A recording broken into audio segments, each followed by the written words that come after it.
श्रीशिवरक्षास्तोत्रम् विनियोगः। ॐ अस्य श्रीशिवरक्षास्तोत्रमन्त्रस्य याज्ञवल्क्य ऋषिः श्रीसदाशिवो देवता अनुष्टुप् छन्दः।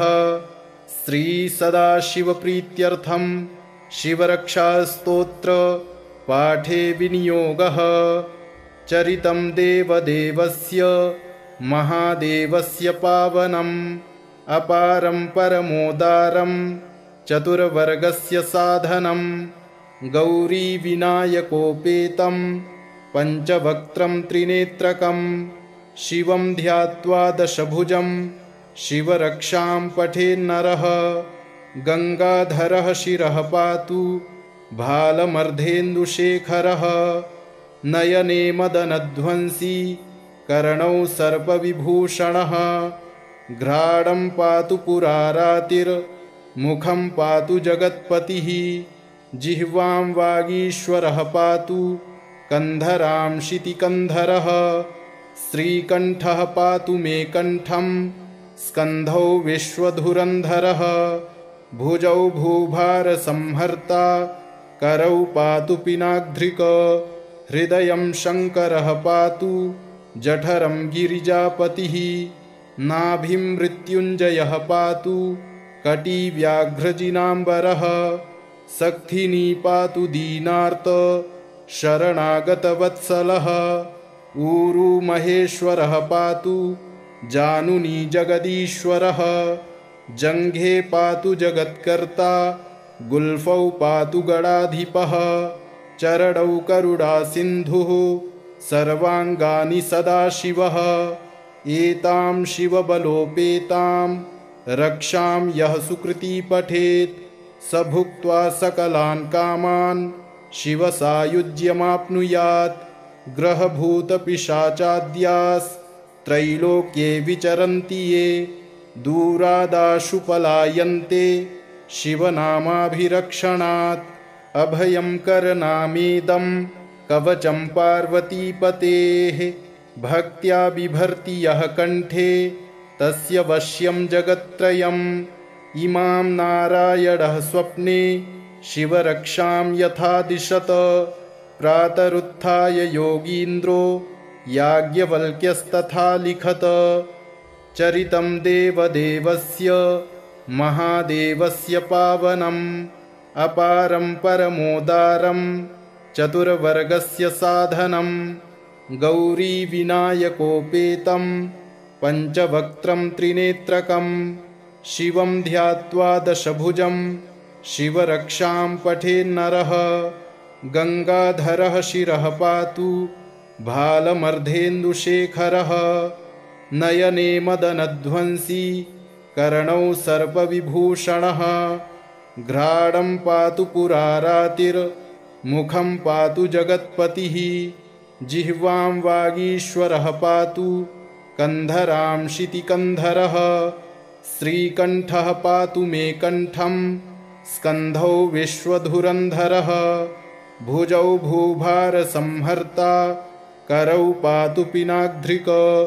हृदयं शङ्करः पातु जठरं गिरिजापतिः नाभिं मृत्युञ्जयः पातु कटिव्याघ्रजिनाम्बरः।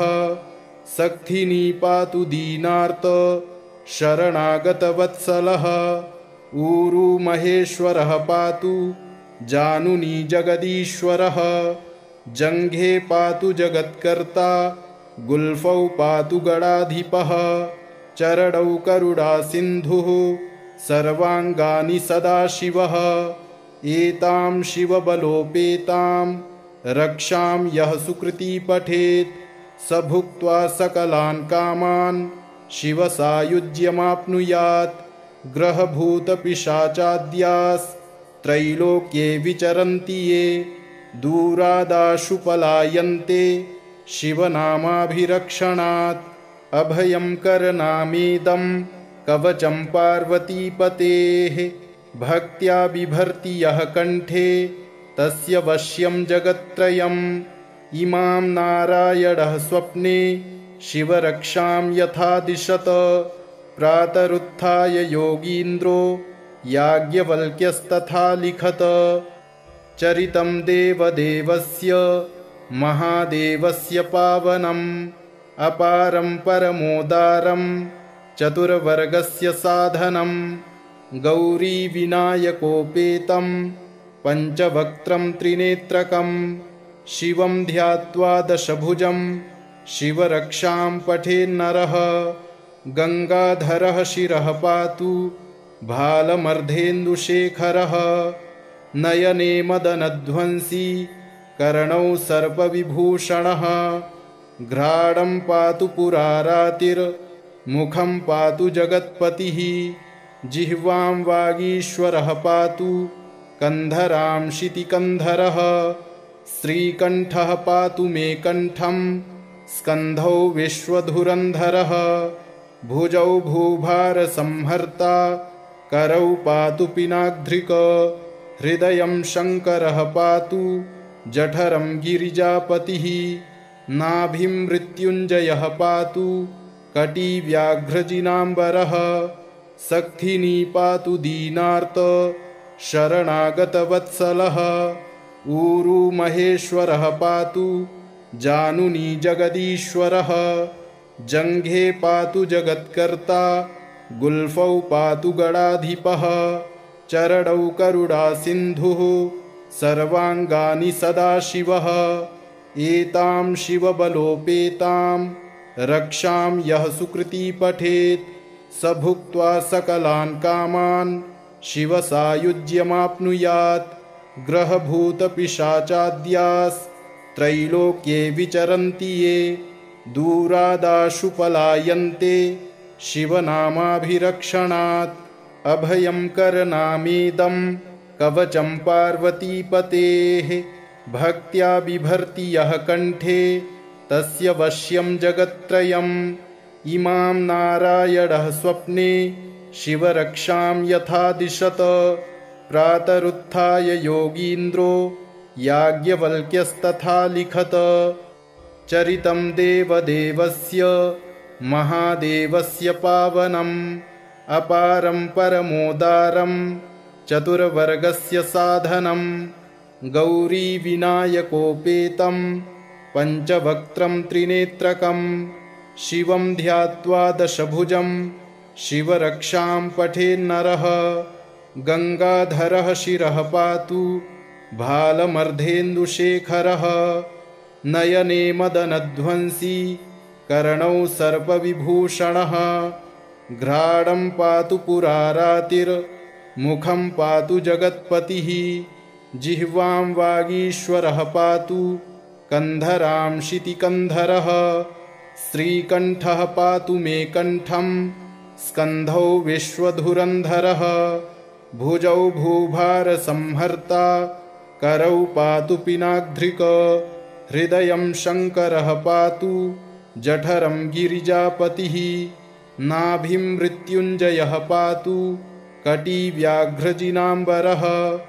सक्थिनी पातु दीनार्त शरणागतवत्सलः ऊरू महेश्वरः पातु जानुनी जगदीश्वरः। जङ्घे पातु जगत्कर्ता गुल्फौ पातु गणाधिपः। चरणौ करुणासिन्धुः सर्वाङ्गानि सदाशिवः। एतां शिवबलोपेतां रक्षां यः सुकृती पठेत् स भुक्त्वा सकलान् कामान् शिवसायुज्यमाप्नुयात्। ग्रहभूतपिशाचाद्यास्त्रैलोक्ये विचरन्ति ये दूरादाशु पलायन्ते शिवनामाभिरक्षणात्। अभयं करनामेदं कवचं पार्वतीपतेः भक्त्या बिभर्ति यः कण्ठे तस्य वश्यं जगत्त्रयम्। इमां नारायणः स्वप्ने शिवरक्षां यथा दिशत प्रातरुत्थाय योगीन्द्रो याज्ञवल्क्यस्तथा लिखत। चरितं देवदेवस्य महादेवस्य पावनम् अपारं परमोदारं चतुर्वर्गस्य साधनं गौरीविनायकोपेतं पञ्चवक्त्रं त्रिनेत्रकं शिवं ध्यात्वा दशभुजं शिवरक्षां पठेन्नरः गङ्गाधरः शिरः पातु भालमर्धेन्दुशेखरः नयने मदनध्वंसी कर्णौ सर्पविभूषणः घ्राणं पातु पुरारातिर्मुखं पातु जगत्पतिः जिह्वां वागीश्वरः पातु कन्धरां शितिकन्धरः श्रीकण्ठः पातु मे कण्ठं स्कन्धौ विश्वधुरन्धरः भुजौ भूभारसंहर्ता करौ पातु पिनाग्ध्रिक हृदयं शङ्करः पातु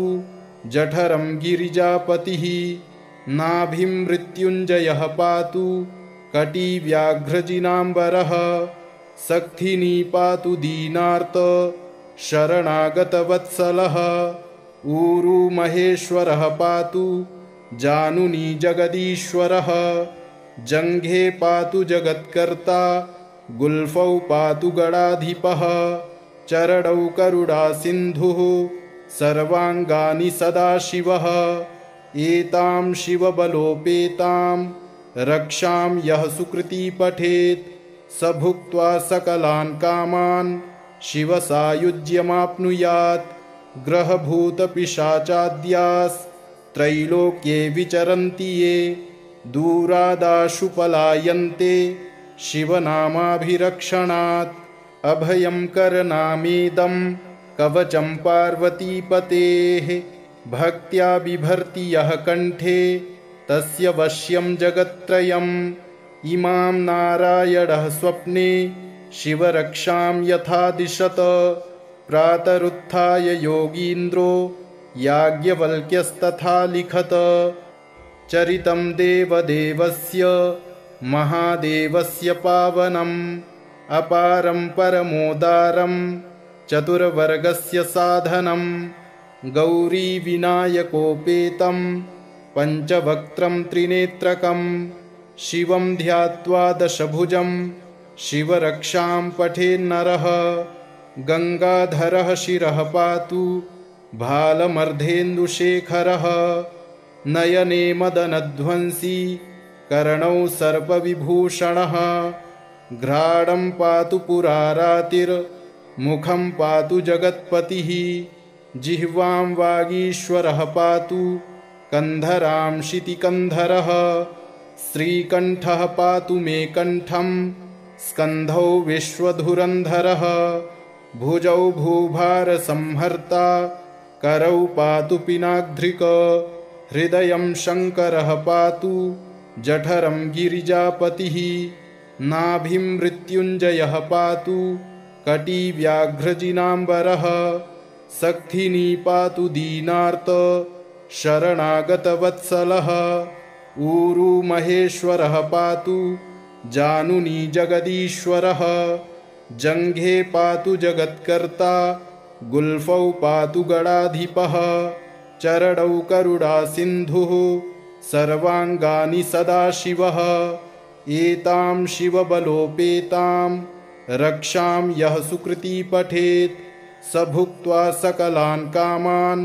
शिवसायुज्यमाप्नुयात् ग्रहभूतपिशाचाद्यास्त्रैलोक्ये विचरन्ति ये दूरादाशु पलायन्ते शिवनामाभिरक्षणात् अभयं करनामेदं कवचं पार्वतीपतेः भक्त्या बिभर्ति यः कण्ठे तस्य वश्यं जगत्त्रयम् इमां नारायणः स्वप्ने शिवरक्षां यथा दिशत प्रातरुत्थाय योगीन्द्रो याज्ञवल्क्यस्तथा लिखत चरितं देवदेवस्य महादेवस्य पावनम् अपारं परमोदारं चतुर्वर्गस्य साधनं गौरीविनायकोपेतं पञ्चवक्त्रं त्रिनेत्रकं शिवं ध्यात्वा दशभुजं शिवरक्षां पठेन्नरः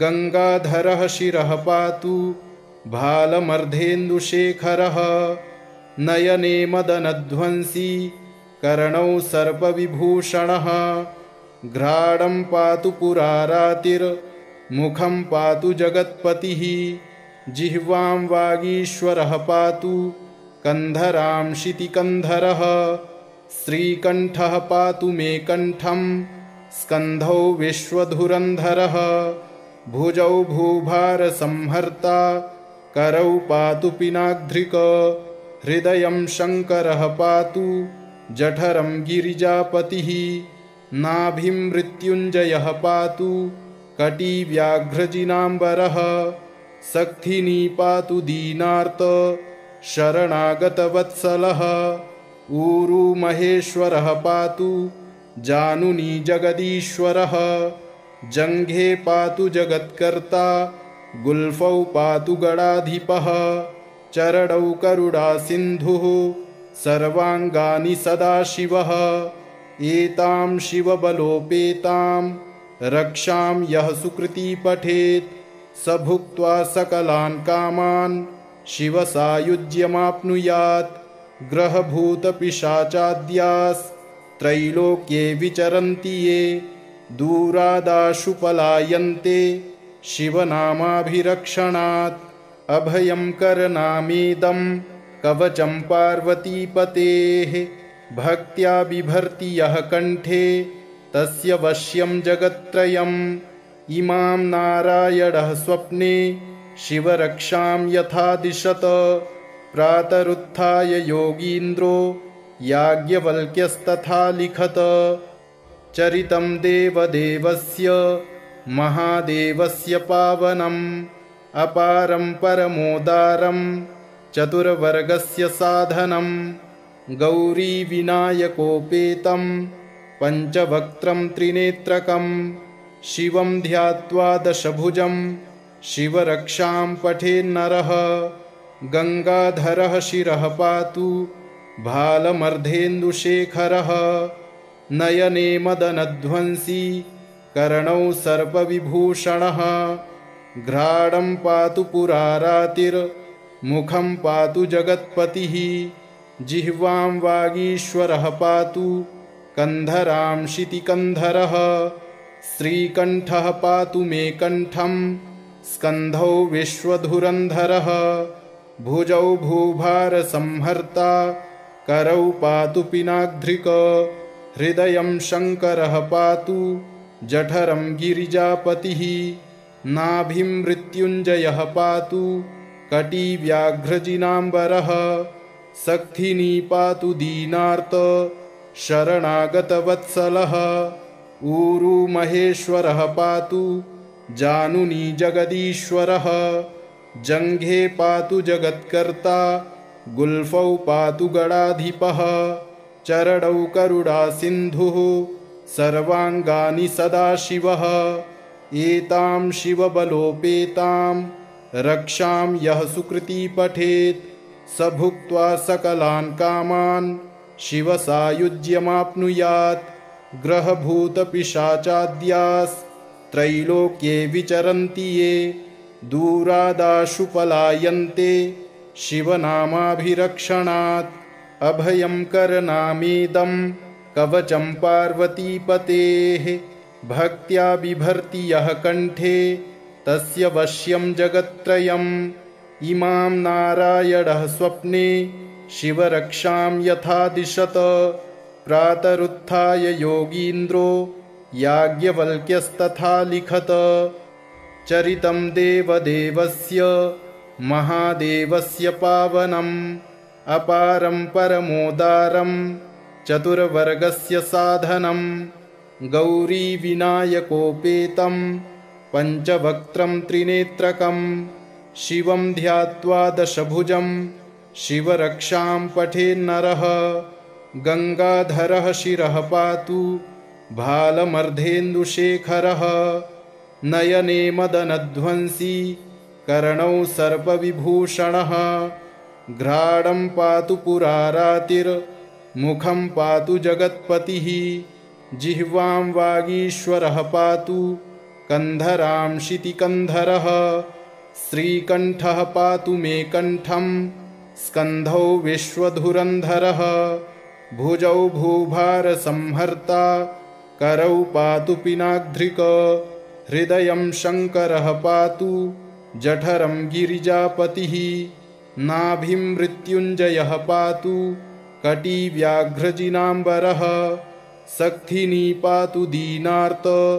शरणागतवत्सलः ऊरु महेश्वरः पातु जानुनी जगदीश्वरः जङ्घे पातु जगत्कर्ता गुल्फौ पातु गणाधिपः चरणौ करुणासिन्धुः सर्वाङ्गानि सदाशिवः एतां शिवबलोपेतां रक्षां यः सुकृती पठेत् स भुक्त्वा सकलान् कामान् शिवसायुज्यमाप्नुयात् ग्रहभूतपिशाचाद्यास्त्रैलोक्ये विचरन्ति ये दूरादाशु पलायन्ते शिवनामाभिरक्षणात् अभयं करनामेदं कवचं पार्वतीपतेः भक्त्या बिभर्ति यः कण्ठे तस्य वश्यं जगत्त्रयम् इमां नारायणः स्वप्ने शिवरक्षां यथा दिशत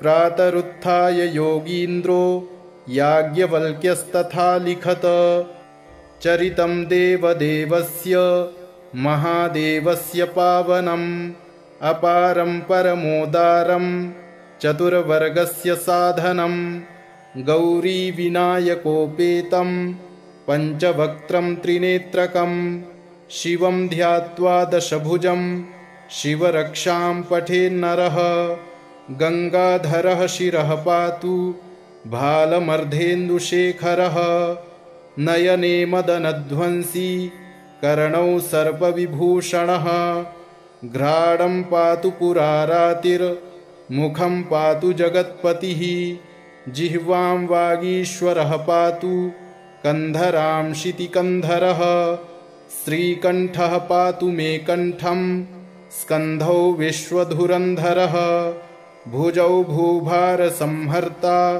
करौ पातु पिनाग्ध्रिक हृदयं शङ्करः पातु जठरं गिरिजापतिः नाभिं मृत्युञ्जयः पातु कटिव्याघ्रजिनाम्बरः सक्थिनी पातु दीनार्त शरणागतवत्सलः ऊरु महेश्वरः पातु जानुनी जगदीश्वरः जङ्घे पातु जगत्कर्ता गुल्फौ पातु गणाधिपः चरणौ करुणासिन्धुः सर्वाङ्गानि सदाशिवः एतां शिवबलोपेतां रक्षां यः सुकृती पठेत् स भुक्त्वा सकलान् कामान् शिवसायुज्यमाप्नुयात् ग्रहभूतपिशाचाद्यास्त्रैलोक्ये विचरन्ति ये दूरादाशु पलायन्ते शिवनामाभिरक्षणात् अभयं करनामेदं कवचं पार्वतीपतेः भक्त्या बिभर्ति यः कण्ठे तस्य वश्यं जगत्त्रयम् इमां नारायणः स्वप्ने शिवरक्षां यथा दिशत प्रातरुत्थाय योगीन्द्रो याज्ञवल्क्यस्तथा लिखत चरितं देवदेवस्य महादेवस्य पावनम् अपारं परमोदारं चतुर्वर्गस्य साधनं गौरीविनायकोपेतं पञ्चवक्त्रं त्रिनेत्रकं शिवं ध्यात्वा दशभुजं शिवरक्षां पठेन्नरः गङ्गाधरः शिरः पातु भालमर्धेन्दुशेखरः नयने मदनध्वंसी कर्णौ सर्पविभूषणः घ्राणं पातु पुरारातिर्मुखं पातु जगत्पतिः जिह्वां वागीश्वरः पातु कन्धरां शितिकन्धरः श्रीकण्ठः पातु मे कण्ठं स्कन्धौ विश्वधुरन्धरः भुजौ भूभारसंहर्ता करौ पातु पिनाग्ध्रिक हृदयं शङ्करः पातु जठरं गिरिजापतिः नाभिं मृत्युञ्जयः पातु कटिव्याघ्रजिनाम्बरः सक्थिनी पातु दीनार्त शरणागतवत्सलः ऊरु महेश्वरः पातु जानुनी जगदीश्वरः जङ्घे पातु जगत्कर्ता गुल्फौ पातु गणाधिपः चरणौ करुणासिन्धुः सर्वाङ्गानि सदाशिवः एतां शिवबलोपेतां रक्षां यः सुकृती पठेत् स भुक्त्वा सकलान् कामान् शिवसायुज्यमाप्नुयात् ग्रहभूतपिशाचाद्यास्त्रैलोक्ये विचरन्ति ये दूरादाशु पलायन्ते शिवनामाभिरक्षणात् अभयं करनामेदं कवचं पार्वतीपतेः भक्त्या बिभर्ति यः कण्ठे तस्य वश्यं जगत्त्रयम् इमां नारायणः स्वप्ने शिवरक्षां यथा दिशत प्रातरुत्थाय योगीन्द्रो याज्ञवल्क्यस्तथा लिखत चरितं देवदेवस्य महादेवस्य पावनम् अपारं परमोदारं चतुर्वर्गस्य साधनं गौरीविनायकोपेतं पञ्चवक्त्रं त्रिनेत्रकं शिवं ध्यात्वा दशभुजं शिवरक्षां पठेन्नरः गङ्गाधरः शिरः पातु भालमर्धेन्दुशेखरः नयने मदनध्वंसी कर्णौ सर्पविभूषणः घ्राणं पातु पुरारातिर्मुखं पातु जगत्पतिः जिह्वां वागीश्वरः पातु कन्धरां शितिकन्धरः श्रीकण्ठः पातु मे कण्ठं स्कन्धौ विश्वधुरन्धरः भुजौ भूभारसंहर्ता करौ पातु पिनाग्ध्रिक हृदयं शङ्करः पातु जठरं गिरिजापतिः नाभिं मृत्युञ्जयः पातु कटिव्याघ्रजिनाम्बरः सक्थिनी पातु दीनार्त शरणागतवत्सलः ऊरू महेश्वरः पातु जानुनी जगदीश्वरः जङ्घे पातु जगत्कर्ता गुल्फौ पातु गणाधिपः चरणौ करुणासिन्धुः सर्वाङ्गानि सदाशिवः एतां शिवबलोपेतां रक्षां यः सुकृती पठेत् स भुक्त्वा सकलान् कामान् शिवसायुज्यमाप्नुयात् ग्रहभूतपिशाचाद्यास्त्रैलोक्ये विचरन्ति ये दूरादाशु पलायन्ते शिवनामाभिरक्षणात्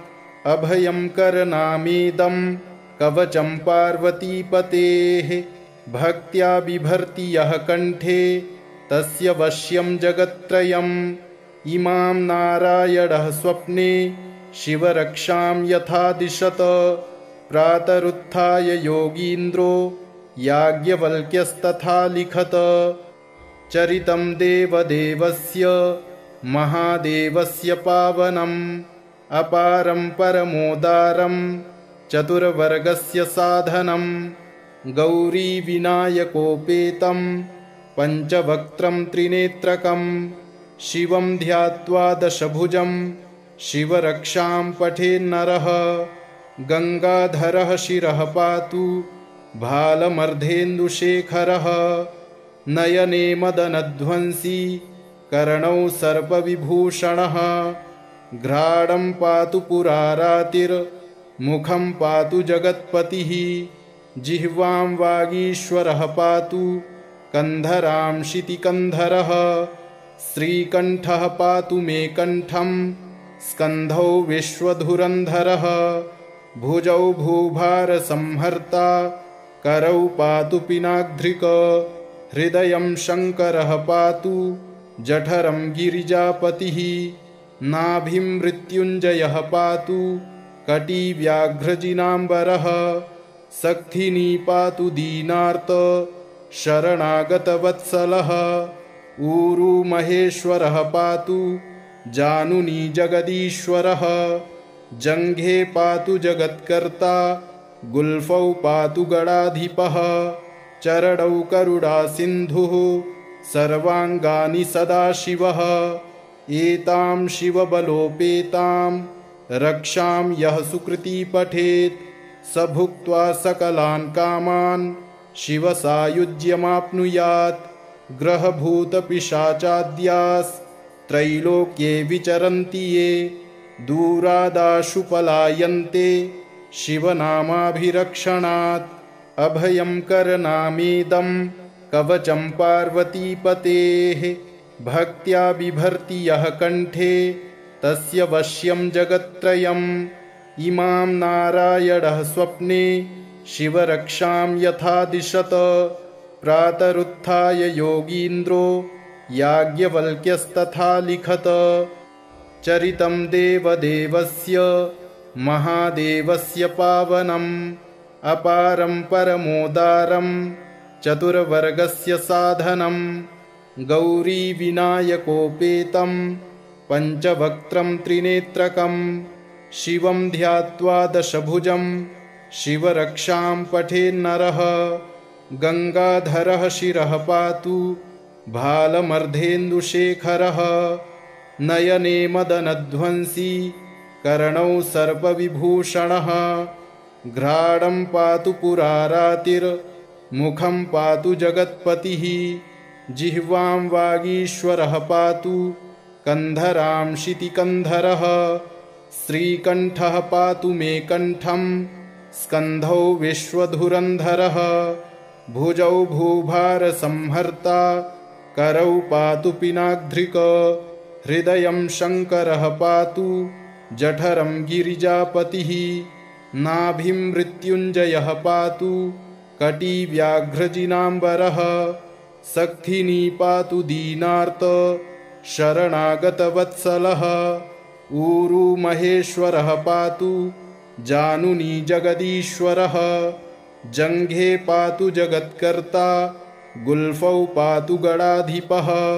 चरणौ करुणासिन्धुः सर्वाङ्गानि सदाशिवः। एतां शिवबलोपेतां रक्षां यः सुकृती पठेत् स भुक्त्वा सकलान् कामान् शिवसायुज्यमाप्नुयात्। ग्रहभूतपिशाचाद्यास्त्रैलोक्ये विचरन्ति ये दूरादाशु पलायन्ते शिवनामाभिरक्षणात्। अभयं करनामेदं कवचं पार्वतीपतेः भक्त्या बिभर्ति यः कण्ठे तस्य वश्यं जगत्त्रयम्। इमां नारायणः स्वप्ने शिवरक्षां यथा दिशत प्रातरुत्थाय योगीन्द्रो याज्ञवल्क्यस्तथा लिखत। चरितं देवदेवस्य महादेवस्य पावनम् अपारं परमोदारं चतुर्वर्गस्य साधनं। गौरीविनायकोपेतं पञ्चवक्त्रं त्रिनेत्रकं शिवं ध्यात्वा दशभुजं शिवरक्षां पठेन्नरः। गङ्गाधरः शिरः पातु भालमर्धेन्दुशेखरः नयने मदनध्वंसी कर्णौ सर्पविभूषणः। घ्राणं पातु पुरारातिर्मुखं पातु जगत्पतिः जिह्वां वागीश्वरः पातु कन्धरां शितिकन्धरः। श्रीकण्ठः पातु मे कण्ठं स्कन्धौ विश्वधुरन्धरः भुजौ भूभारसंहर्ता करौ पातु पिनाग्ध्रिक। हृदयं शङ्करः पातु जठरं गिरिजापतिः नाभिं मृत्युञ्जयः पातु कटिव्याघ्रजिनाम्बरः। सक्थिनी पातु दीनार्त शरणागतवत्सलः ऊरू महेश्वरः पातु जानुनी जगदीश्वरः। जङ्घे पातु जगत्कर्ता गुल्फौ पातु गणाधिपः। चरणौ करुणासिन्धुः सर्वाङ्गानि सदाशिवः। एतां शिवबलोपेतां रक्षां यः सुकृती पठेत् स भुक्त्वा सकलान् कामान् शिवसायुज्यमाप्नुयात्। ग्रहभूतपिशाचाद्यास्त्रैलोक्ये विचरन्ति ये दूरादाशु पलायन्ते शिवनामाभिरक्षणात्।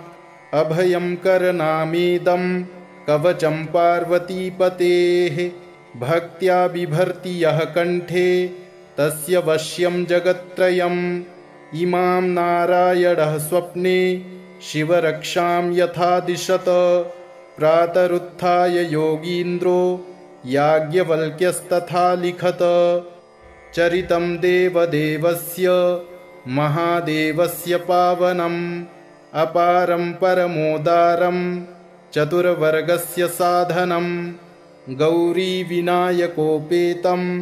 पञ्चवक्त्रं त्रिनेत्रकं शिवं ध्यात्वा दशभुजं शिवरक्षां पठेन्नरः गङ्गाधरः शिरः पातु भालमर्धेन्दुशेखरः नयने मदनध्वंसी कर्णौ सर्पविभूषणः घ्राणं पातु पुरारातिर्मुखं पातु जगत्पतिः जिह्वां वागीश्वरः पातु कन्धरां शितिकन्धरः श्रीकण्ठः पातु मे कण्ठं स्कन्धौ विश्वधुरन्धरः भुजौ भूभारसंहर्ता करौ पातु पिनाग्ध्रिक हृदयं शङ्करः पातु जठरं गिरिजापतिः नाभिं मृत्युञ्जयः पातु कटिव्याघ्रजिनाम्बरः सक्थिनी पातु दीनार्त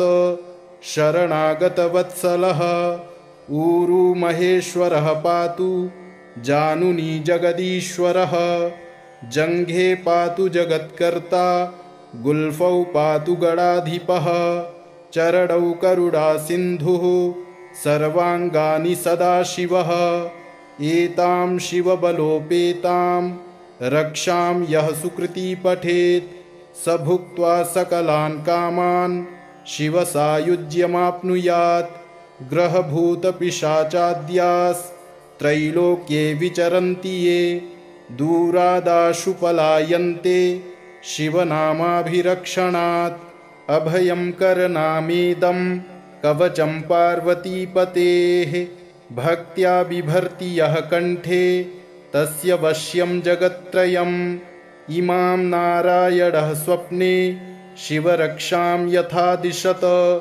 प्रातरुत्थाय योगीन्द्रो याज्ञवल्क्यस्तथा लिखत इति श्रीयाज्ञवल्क्यप्रोक्तं शिवरक्षास्तोत्रं सम्पूर्णम्।